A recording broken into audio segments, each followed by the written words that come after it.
And good morning mga idol, no? Ano oras na ba ngayon? Mag-aalas 5 ng umaga. May raid kami. Inaantay ko na lang yung mga kasama ko.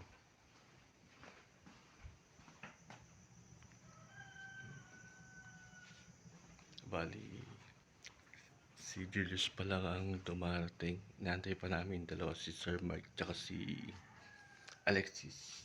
May breakfast ride kami sa sa Maligo. Ayun. Nag-prepare na ako ng gamit ko. Ito. Yan, yung mga dadaling namin. Yan, yung bag ko. Tapos ito, may table tsaka camping chair na ako. Bali, magbe-breakfast kami sa Maligo. Na walang gagastusin. Magluluto kami sa taas. Paghanap kayo magandang pwesto, tapos magluluto kami ng almusal namin para tipid. Yun, bali, update ko kayo mamaya.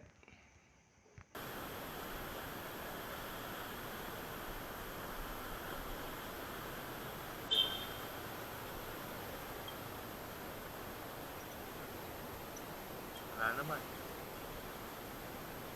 Laban sa Mark eh. Pre, bili ka na ng tinapay doon. Anong tinapay doon oh? Yung durong doon. Sa right side doon. Sa kanan. Ilang bibilin mo? Ano lang? Ilang bibilin turon? Durong. Ilang durong bibilin? Ano lang? 5 isa nun, 5 isa. 50? Pwede na no? Kaya lang naman malakas kumain eh. 80, tatlo tayo. 5 isa nun eh. Durong nga. Durong. Durong lang naman tinda doon. Wala lang ito.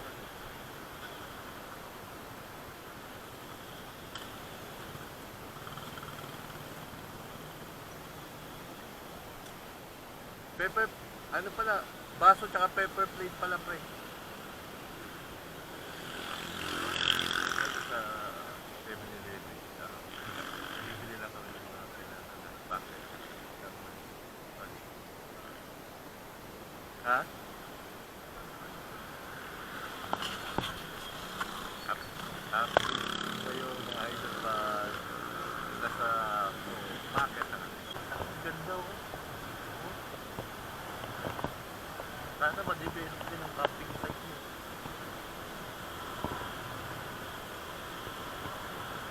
Ganda.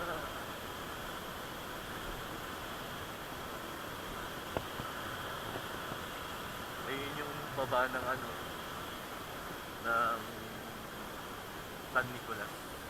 Nakita sa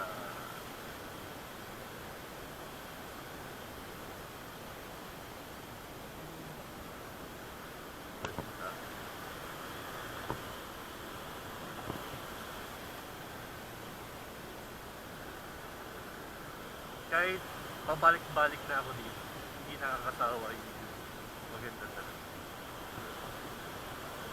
Siyempre, lalo na mga nature lovers siya.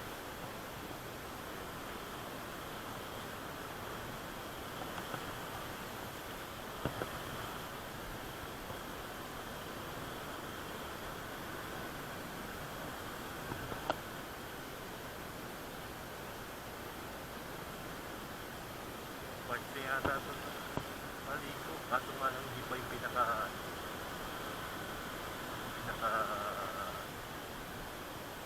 yung parang kumbaga sa bayan parang tracker. Kasi yung Maligo alam ko barangay. O ayaw ko lang, baka ibang barangay din. Kasi yung Maligo nasa boundary ng Santa Fe, San Nicolas.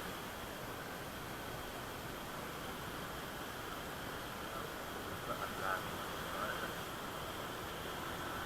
Sana huwag ulan. Kaya magkano na kayo mag-set up kami para magandang pwesto para hindi na kami abutan ng ulan para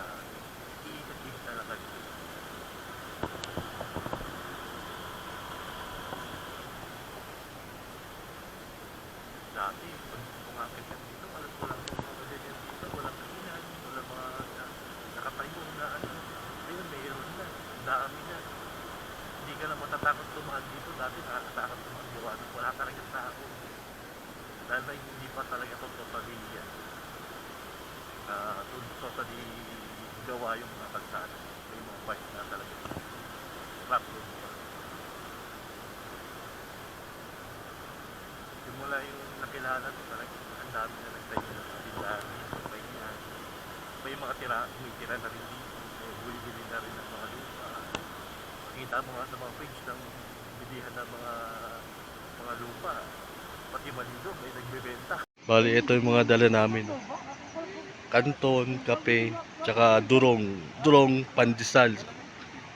Yan, nag-iinit ako ng tubig. Tapos mamaya, para sa kanton, nag-iinit ako ng tubig. Magkaprito na rin ng itlog mamaya.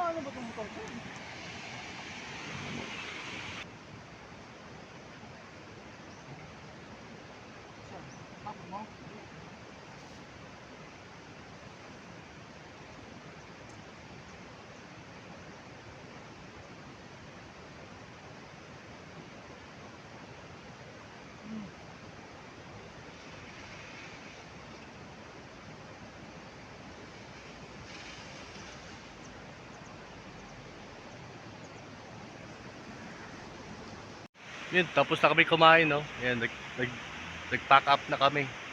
Iikot muna kami dito sa Maliko. Yan, niligpitan na yung mga gamit namin. Tapos na rin kami kumain. Uy, kaway kayo, kaway!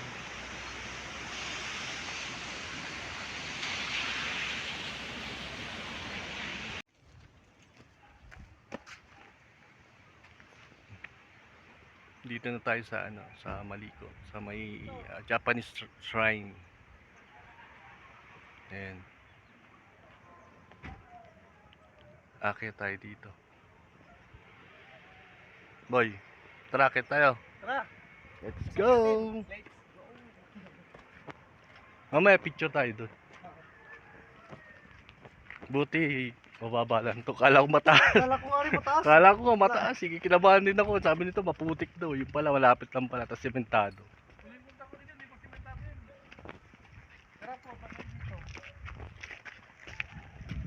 Yung kasama ko dati, yung hindi ka nga na pa 90 ng galan. Oy, kamustahin nyo naman si Kuya mo. Kuya! Kuya Soren! We miss you! Tara na! Ang bait ng batang yun eh. Ha? Ang bait ng batang yun. Kumpleto na rito, kalis na lang mula. Ganda oh. Kung alam lang natin sana, inakit na lang natin, malapit na lang pa tayo. Dito lang tayo nagluto-lutuan. Balutin na lang yung ano. Ha? Yung mga manok pa tayo.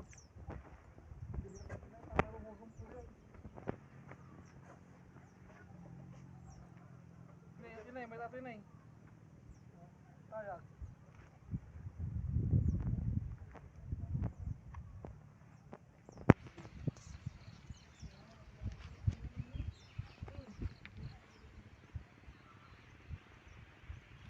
Medyo hiningal ako dun ah.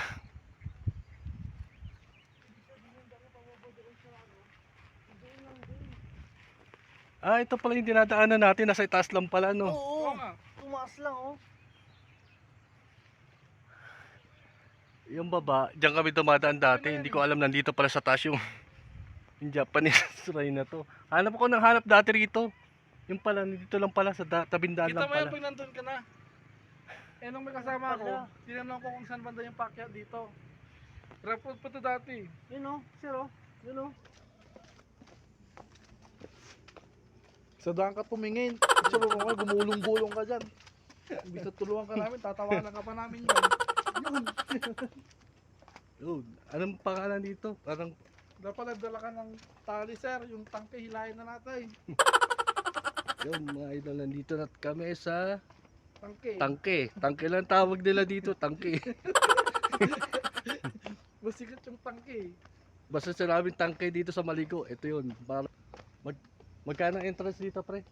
30. O yun, sa mga pupunta rito, 30 plus 30 sa parking. 90. May parking fee, 30 ulit. Ah, kaya Bali perta sa isang entrance ng isang tao, Tapos 30 yung 30. 30 yung motor 10 piso.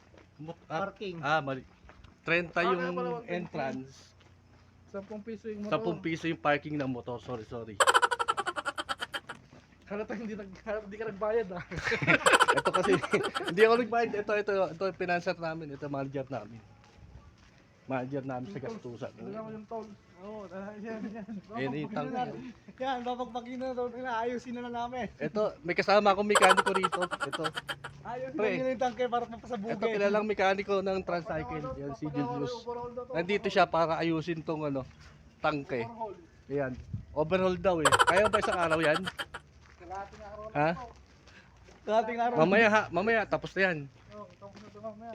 Ano yan? Belt ba yan? Papalit ng belt? O Dragging yan, may dragging na yan eh. may dragging na ba? Ito yung mga tangke idol. Mga idol. Ha? Pagpunta sa Nicolas, ito yung tinatawag na tangke. Ito ginawang park to eh. Dati hindi pa to, wala pa tong bakod, wala pang entrance. Pinupunta na talaga to dito. Kasi ito wala Yung sumikat dyan, yung nakakababa sa ka Nicolas, dyan. gawa rin dito. Hilahin na yan, hilahin Tapos na yan. kasi di pa napupuntahan dati rito gawa nung, di pa gawa yung kalsada no?